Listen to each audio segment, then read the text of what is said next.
IamA presidential candidate Andrew Yang IamA. I will be answering questions all day today, 10/18. Have a question, ask me now. #AskAndrew. Link Andrew Yang answering questions on Reddit. Will you please do your own preview of a PowerPoint State of the Nation presentation at some point in the Democratic primary? My vision for the American scorecard is a top-line measurement that then includes 8-12 submeasures that include GDP, health and life expectancy, mental health, substance abuse and deaths of despair, childhood success rates, average income and affordability, environmental quality, retirement savings, labor force participation and engagement, infrastructure, homelessness. It would take some getting used to for Americans, but a lot of it is establishing baselines and then directionality and improvement. Most Americans don't realize that our GDP is up to $20 trillion plus. They just have a sense of whether it's getting better or worse. The same would be true of the scorecard. A lot of it is channeling energy toward moving us in the right directions. GDP, headline unemployment, and stock market prices are increasingly terrible and counterproductive measurements. The sooner we move on from them, the better. This isn't really a question, but you will likely be asked about the U.S. meddling in other elections again. So in addition to the hemisphere line, it would be awesome to pivot completely and talk about how the U.S. meddles in elections in our own country by gerrymandering and purging people from voter rolls. Then you can go anywhere you want depending on the flow of the interview. You can talk about democracy, dollars or foreign influence of money like with the NRA, Big Pharma or voter disenfranchisement.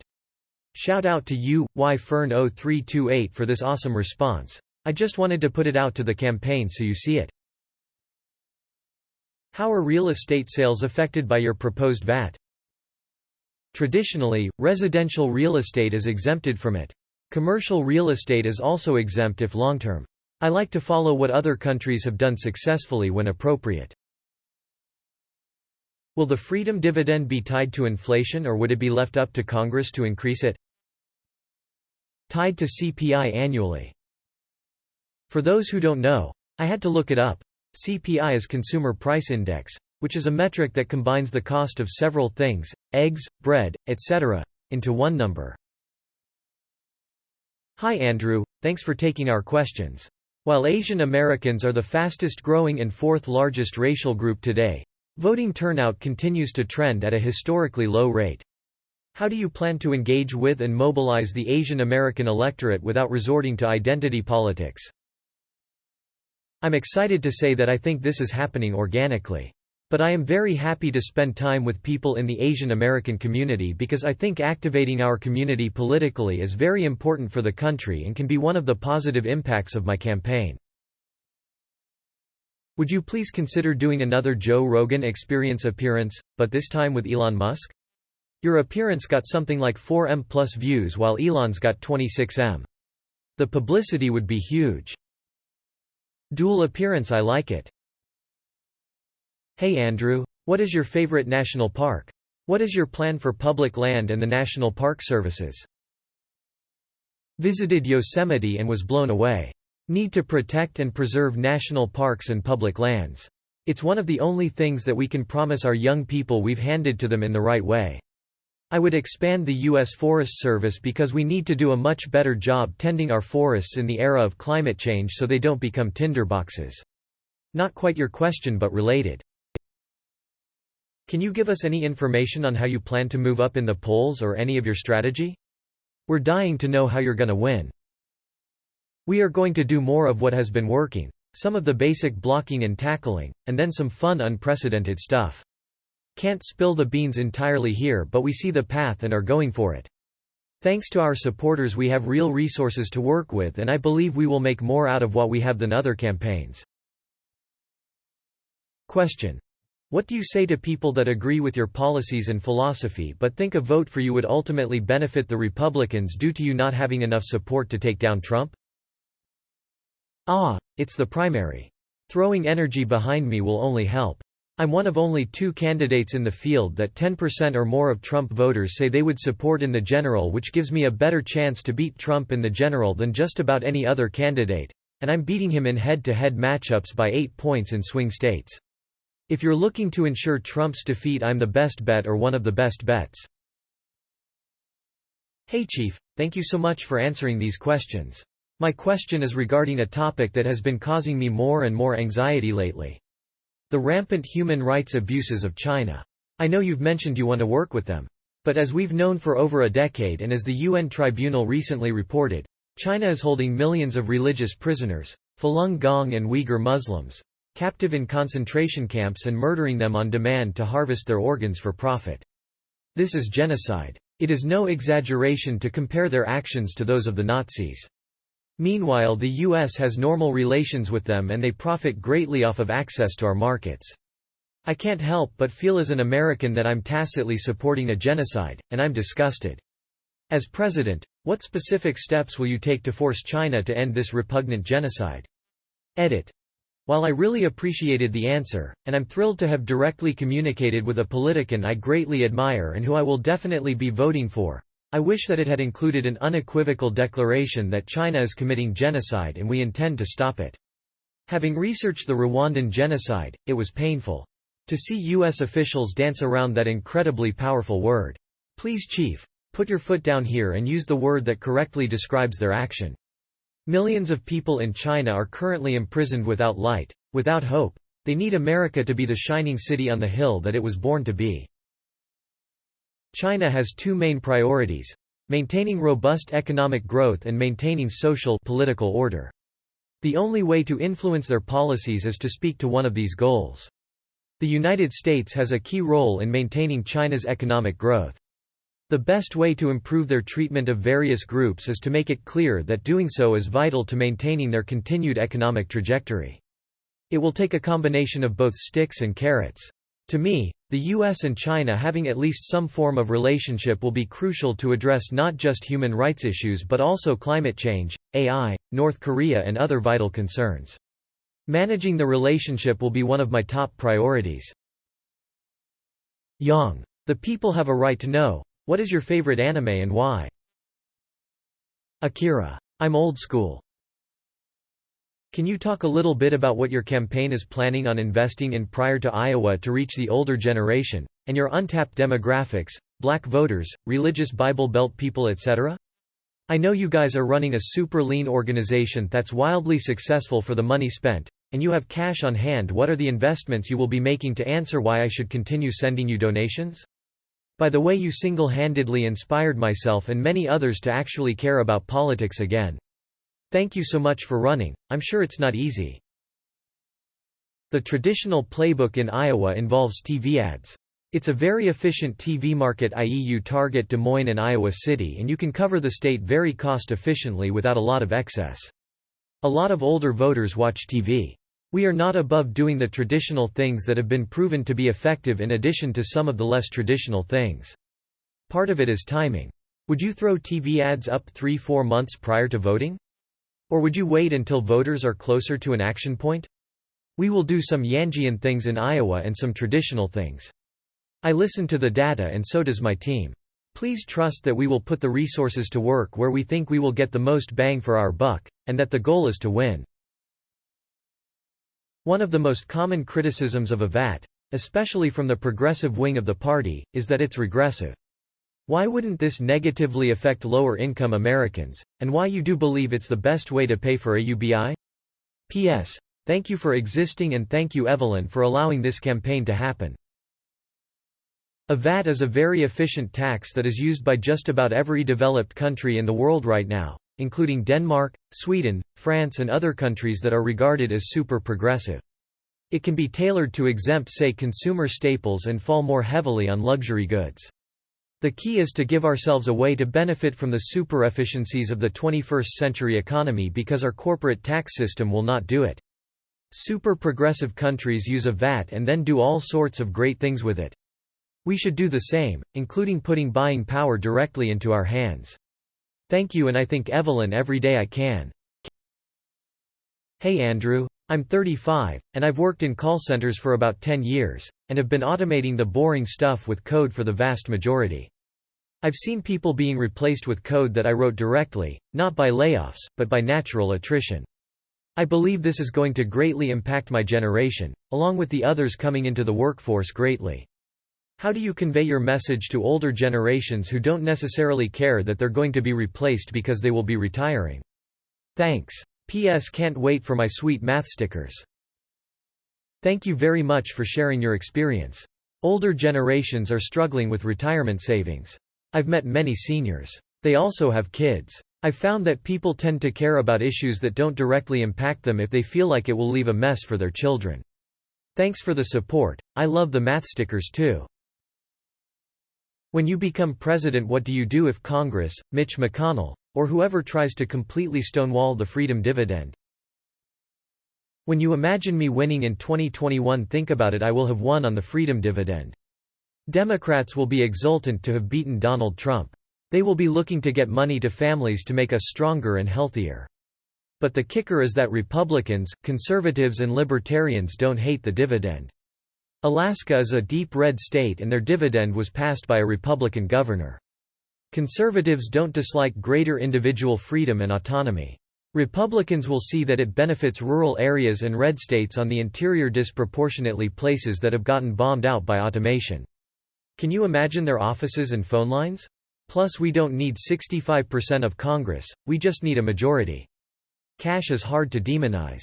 The freedom dividend will be very hard to stop after I win. Your tweet about 15-hour workweeks really resonated with me. We work too hard for too little and the profits go to the top. In a young administration, will there be top-down pressure on companies to move in this direction? Or will the freedom dividend be enough to empower people to improve their situation? We should help shorten the workweek and increase vacation time.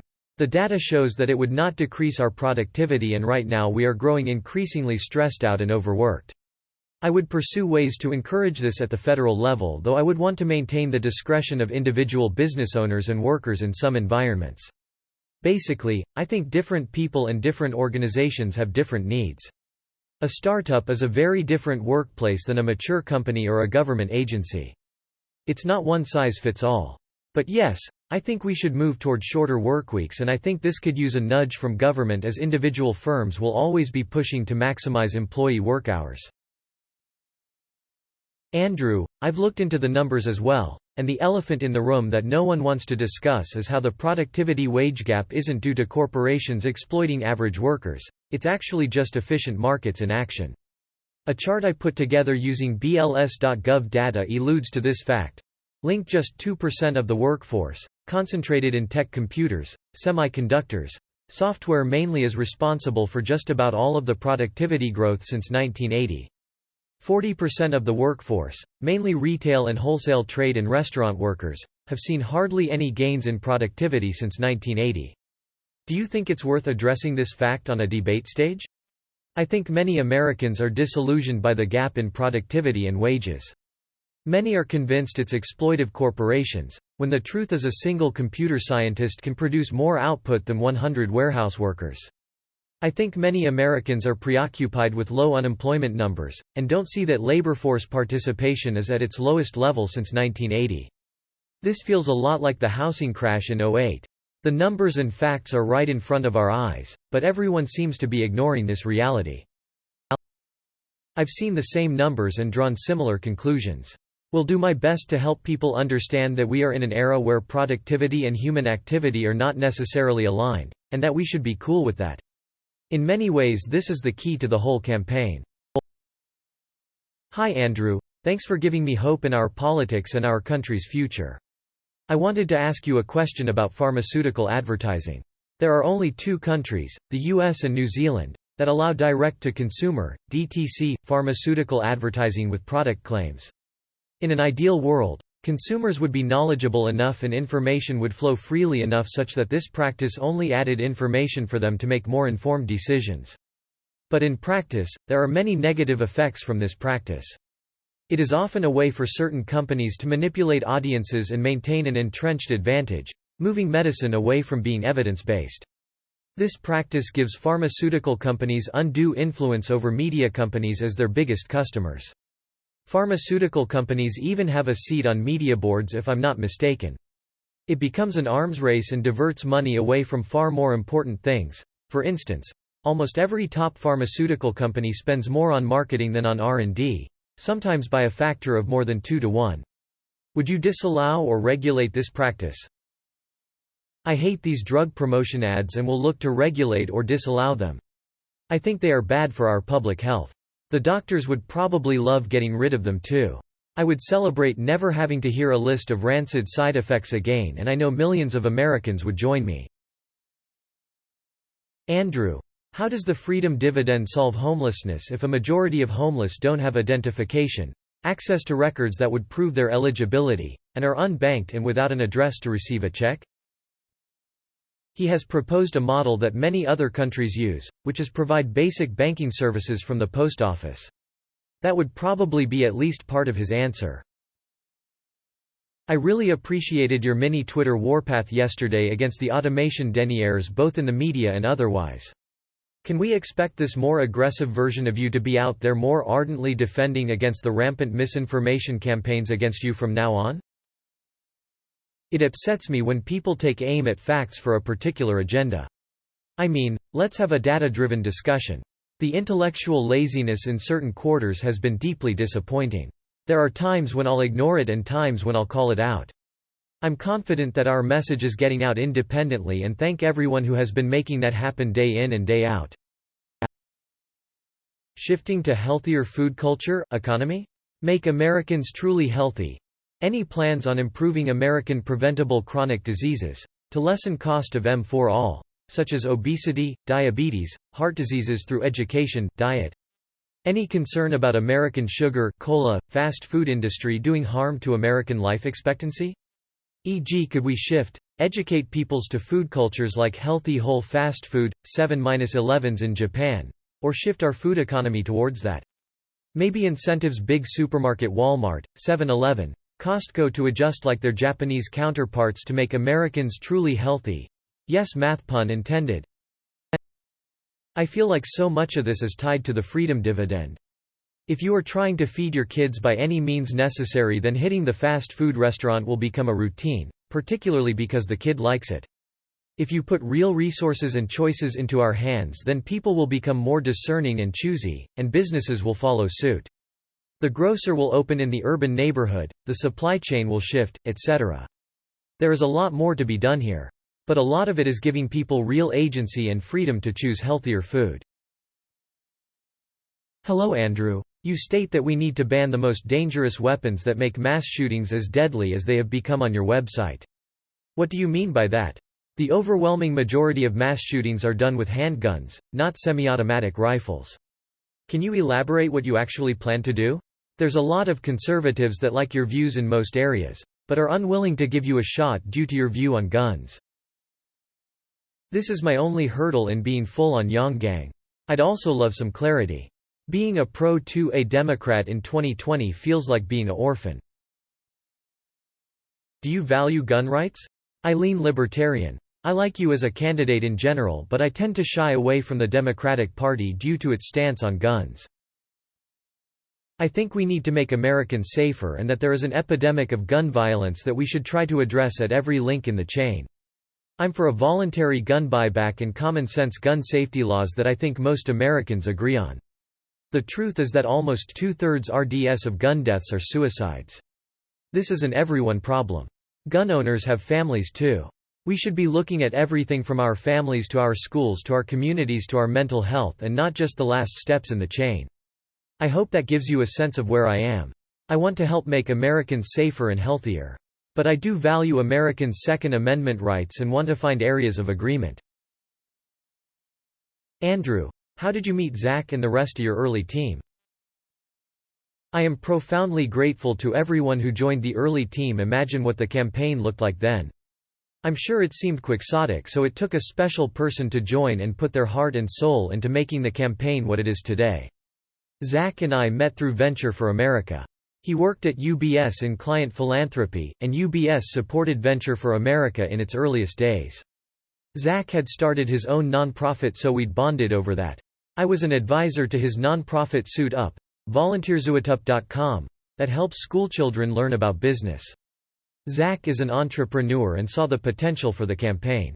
He has a tougher job than I do on the campaign, and I appreciate him every day. I met other team members through Venture for America too. Muhan and Andrew Frawley. Matt I knew through Manhattan Prep. Carly heard me on Sam Harris. We've grown organically, so now the campaign has all sorts of people. It's been incredibly touching how many friends have come out to support me and my campaign.